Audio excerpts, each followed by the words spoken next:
බටහිර ඉන්දිය කොඳව් ක්‍රිකට් ඉතිහාසයේ රන් අකුරින් ලියවුණු නාමයක් වන ඩැරන් සැමි හුදෙක් දක්ෂ ක්‍රීඩකයෙකුට වඩා එහා ගිය අසමසම මානුෂ්‍ය ගුණාංග වලින් හෙබි සැබෑ නායකයෙකි.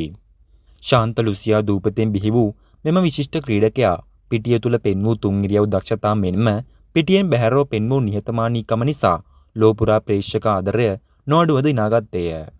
ඔහුගේ නායකත්ව ශෛලිය සුවිශේෂී වූයේ නිරන්තරයෙන් මුවන්කරැඳි සිනහව සහ ඕනෑම අර්බුදකාරී මොහොතක කණ්ඩායම එකමුතු කරමින් ඔවුන් තුළ ජයග්‍රාහී මානසිකත්වයක් ඇති කිරීමට ඔහු සතු වූ සහජ හැකියාව නිසාවෙනි. සැමීගේ ක්‍රිකට් දිවිය අමරණීය සන්ධිස්ථානය වන්නේ 2016 2020 ලෝක කුසලාන තරඟාවලියයි. එම අවස්ථාවේදී කොඳව් කණ්ඩායම තම පාලක මණ්ඩලය සමග පැවති බරපතල ගැටලු නිසා දැඩි පීඩනයකට ලක් සිටි අතර ඔවුන්ට නිසි ක්‍රීඩා ඇඳුම් හෝ පහසුකම් පවා ලැබී නොතිබිණි. නමුත් එවැනි බාධක මැද්දේ වුවද තම කණ්ඩායම අපි ලෝකයට විරුද්ධව යන දැඩි ආත්ම විශ්වාසයෙන් යුතුව මෙහෙයවීමෙන් ඉන්දියාවේ ඊඩන් ගාඩන් පිටියේදී දෙවන වරටත් ලෝක ශූරතාවය දිනා ගැනීමට ඔහු සමත් විය.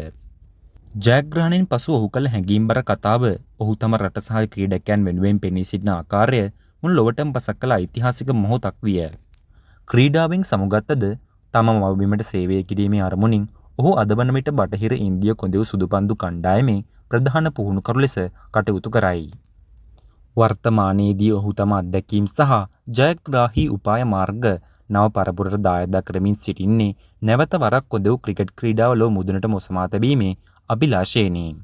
පාකිස්තාන් රජයෙන් පවා ගෞරව සම්මාන ලැබූ සැමි අභියෝග හමුවේ නොසලී තම ජාතිය අභිමානය වෙනුවෙන් සටන් ඇදුණු සැබෑ ක්‍රිකට් වීරයෙකි.